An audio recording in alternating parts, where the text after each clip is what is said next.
Apa itu neraca saldo? Sebelum kita mengetahui apa itu pengertian dari neraca saldo, ada beberapa materi mengenai neraca saldo yang harus kita ketahui.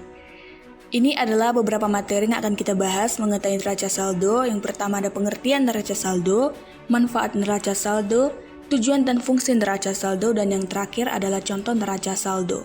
Kita mulai dari yang pertama, pengertian neraca saldo. Neraca saldo ada suatu daftar yang berisi seluruh jenis nama akun beserta saldo total dari setiap akun. Kemudian, itu akan disusun secara sistematis sesuai dengan kode akunnya masing-masing. Dari mana? Bersumber dari buku besar perusahaan pada periode tertentu. Jadi, neraca saldo ini mempunyai isi berupa daftar yang menerangkan kumpulan saldo. Inilah dia saldo total. Kemudian, menerangkan berasal dari data yang dipunyai oleh setiap rekening dari pihak-pihak terkait.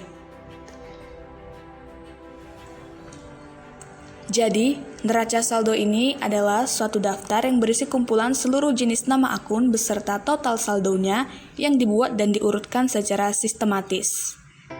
Golongan dan kode akunnya bersumber dari buku besar perusahaan pada perusahaan tertentu.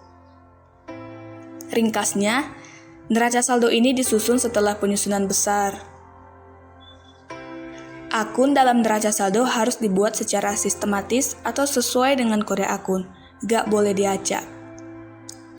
Jadi, ini adalah contoh gambar dari neraca saldo.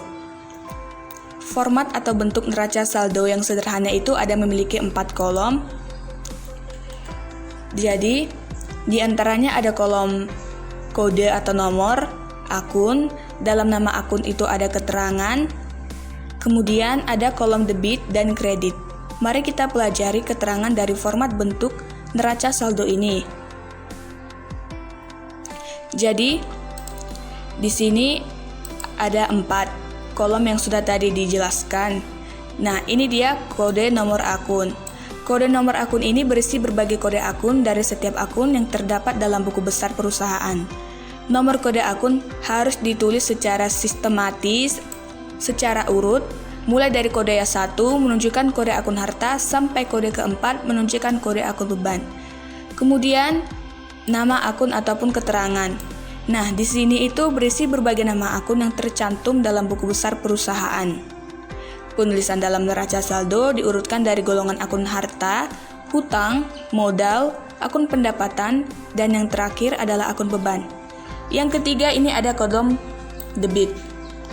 Kolom debit ini berisi saldo dari setiap akun yang memiliki saldo debit sesuai dengan buku besar.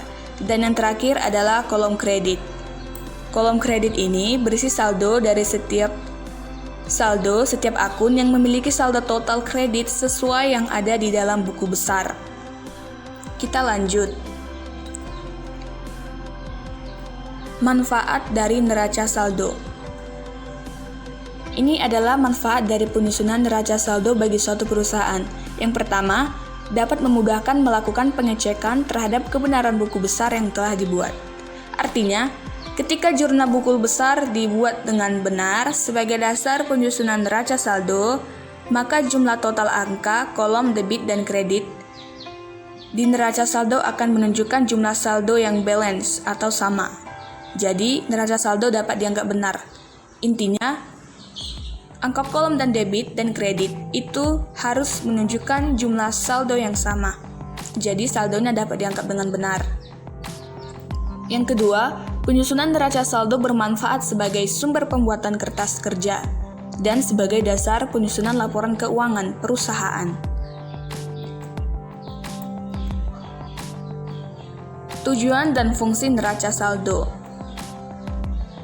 Neraca saldo berfungsi untuk mendeteksi setiap kesalahan matematika yang telah terjadi dalam sistem akuntansi double entry, yakni pembukuan berpasangan. Tujuannya akan menghasilkan neraca saldo untuk memastikan entry dalam sistem pembukuan perusahaan secara matematis dan benar. Jadi, ini adalah 4 fungsi-fungsi dari neraca saldo. Ada fungsi persiapan, pencatatan, fungsi koreksi, dan monitoring. Kira-kira Kalau misalnya fungsi persiapan itu mempersiapkan pembuatan laporan, kalau yang pencatatan itu menerapkan ilmu akuntansi dalam penyajian data.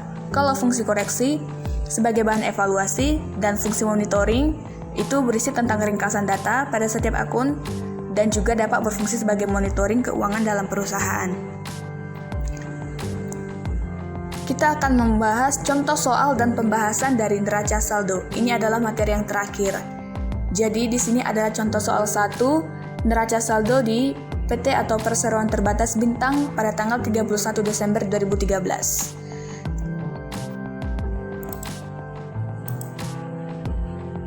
Nah, dalam neraca saldo ini, keseimbangan antara debit dan kredit diperlihatkan pada jumlah yaitu Rp950.000. Saldo-saldo akun diambil dari akun yang bersangkutan di buku besar.